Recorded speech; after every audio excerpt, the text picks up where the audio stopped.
Il y avait Rome, mais je n'étais plus forcée de ménager, de rassurer, de plaire. L'œuvre du Principat s'imposait. Les portes du temple de Janus qu'on ouvre en temps de guerre restaient closes. Les intentions portaient leurs fruits. La prospérité des provinces refluait sur la métropole. Je ne refusais plus le titre de père de la patrie qu'on m'avait proposé à l'époque de mon avènement. Plotine n'était plus. Durant un précédent séjour en ville, j'avais revu pour la dernière fois cette femme au sourire un peu las, que la nomenclature officielle me donnait pour mère et qui était bien davantage, mon unique amie. Cette fois, je ne retrouvais d'elle qu'une petite urne déposée sous la colonne Trajane. J'assistais moi-même aux cérémonies de l'apothéose. Contrairement à l'usage impérial, j'avais pris le deuil pour une période de 9 jours. Mais la mort changeait peu de choses à cette intimité qui depuis des années se passait de présence. L'impératrice restait ce qu'elle avait toujours été pour moi, un esprit, une pensée à laquelle s'était mariée la mienne. Certains des grands travaux de construction s'achevaient. Le Colisée réparé, lavé des souvenirs de Néron qui hantaient encore ce site, était orné, à la place de l'image de cet empereur, d'une effigie colossale du soleil, Hélios roi, par une allusion à mon nom gentilis, d'Aelius.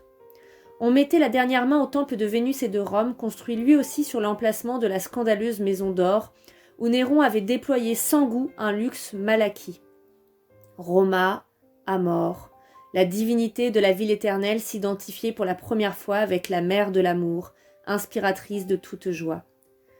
C'était une des idées de ma vie. La puissance romaine prenait ainsi ce caractère cosmique et sacré, cette forme pacifique et tutélaire que j'ambitionnais de lui donner.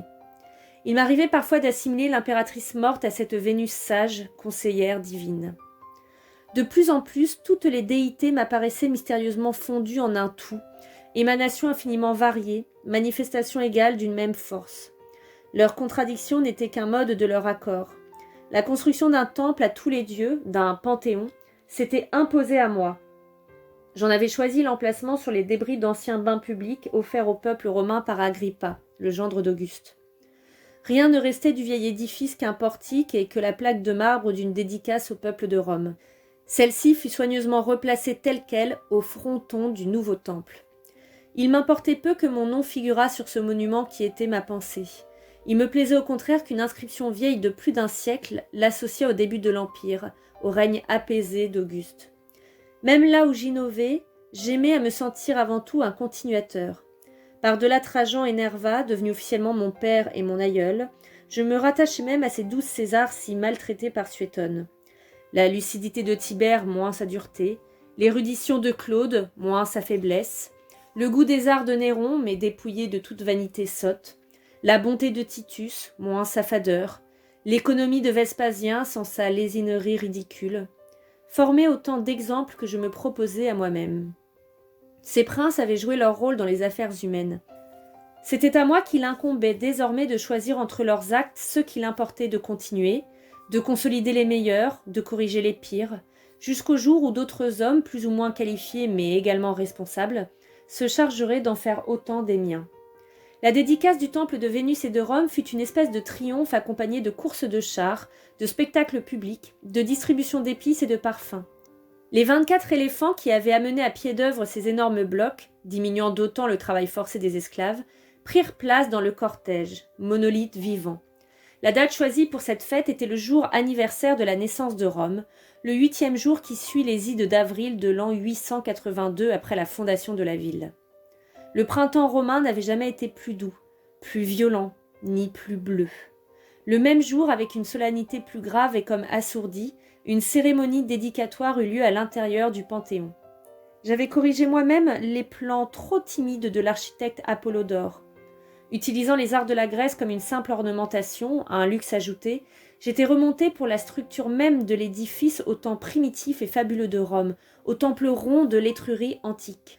J'avais voulu que ce sanctuaire de tous les dieux reproduisît la forme du globe terrestre et de la sphère stellaire, du globe où se renferment les semences du feu éternel, de la sphère creuse qui contient tout. C'était aussi la forme de ces huttes ancestrales où la fumée des plus anciens foyers humains s'échappait par un orifice situé au faîte.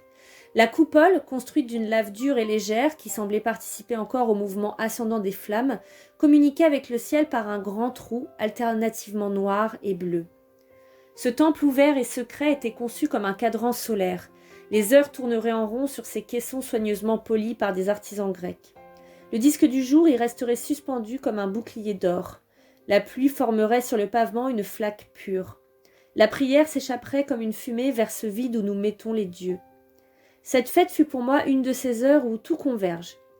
Debout, au fond de ce puits de jour, j'avais à mes côtés le personnel de mon principat, les matériaux dont se composait mon destin déjà plus qu'à demi édifié d'hommes mûrs. Je reconnaissais l'austère énergie de Marcus Turbo, serviteur fidèle, la dignité grondeuse de Servianus dont les critiques, chuchotées à voix de plus en plus basse, ne m'atteignaient plus. L'élégance royale de Lucius Seonius, et un peu à l'écart, dans cette claire pénombre qui sied aux apparitions divines, le visage rêveur du jeune grec en qui j'avais incarné ma fortune. Ma femme, présente elle aussi, venait de recevoir le titre d'impératrice. Depuis longtemps déjà, je préférais les fables concernant les amours et les querelles des dieux aux commentaires maladroits des philosophes sur la nature divine. J'acceptais d'être l'image terrestre de ce Jupiter, d'autant plus Dieu qu'il est homme, soutien du monde, justice incarnée, ordre des choses, amant des Ganymèdes et des Europes, époux négligent d'une Junon amère. Mon esprit disposé à tout mettre ce jour-là dans une lumière sans ombre, comparait l'impératrice à cette déesse, en l'honneur de qui, durant une récente visite à Argos, j'avais consacré un pan d'or orné de pierres précieuses. J'aurais pu me débarrasser par le divorce de cette femme point aimée. Homme privé, je n'eusse pas hésité à le faire. Mais elle me gênait fort peu et rien dans sa conduite ne justifiait une insulte si publique. Jeune épouse, elle s'était offusquée de mes écarts, mais à peu près comme son oncle s'irritait de mes dettes. Elle assistait aujourd'hui, sans paraître s'en apercevoir, aux manifestations d'une passion qui s'annonçait longue. Comme beaucoup de femmes peu sensibles à l'amour, elle en comprenait mal le pouvoir.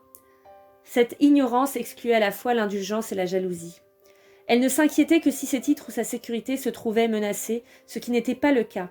Il ne lui restait rien de cette grâce d'adolescente qui m'avait brièvement intéressée autrefois.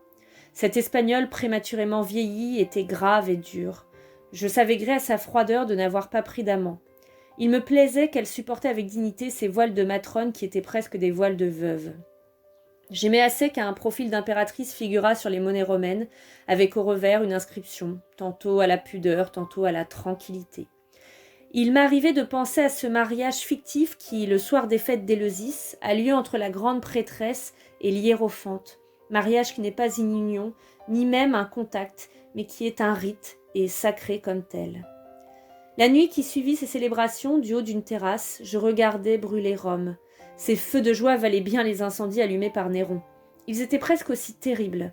Rome, le creuset, mais aussi la fournaise et le métal qui bout, le marteau, mais aussi l'enclume, la preuve visible des changements et des recommencements de l'histoire, l'un des lieux au monde où l'homme aura le plus tumultueusement vécu. La conflagration de Troie, d'où un fugitif s'était échappé, emportant avec lui son vieux père, son jeune fils et ses lares, aboutissait ce soir-là à ces grandes flammes de fête. Je songeais aussi avec une sorte de terreur sacrée aux embrasements de l'avenir. Ces millions de vies passées, présentes et futures, ces édifices récents nés d'édifices anciens et suivis eux-mêmes d'édifices à naître, me semblaient se succéder dans le temps comme des vagues. Par hasard, c'était à mes pieds cette nuit-là que ces grandes houles venaient se briser. Je passe sur ces moments de délire où la pourpre impériale, l'étoffe sainte, et que si rarement j'acceptais de porter, fut jetée sur les épaules de la créature qui devenait pour moi mon génie. Il me convenait certes d'opposer ce rouge profond à l'or pâle d'une nuque, mais surtout d'obliger mon bonheur, ma fortune, ces entités incertaines et vagues, à s'incarner dans cette forme si terrestre, à acquérir la chaleur et le poids rassurant de la chair. Les murs solides de ce palatin que j'habitais si peu, mais que je venais de reconstruire, oscillaient comme les flancs d'une barque. Les tentures écartées pour laisser entrer la nuit romaine étaient celles d'un pavillon de poupe. Les cris de la foule étaient le bruit du vent dans les cordages.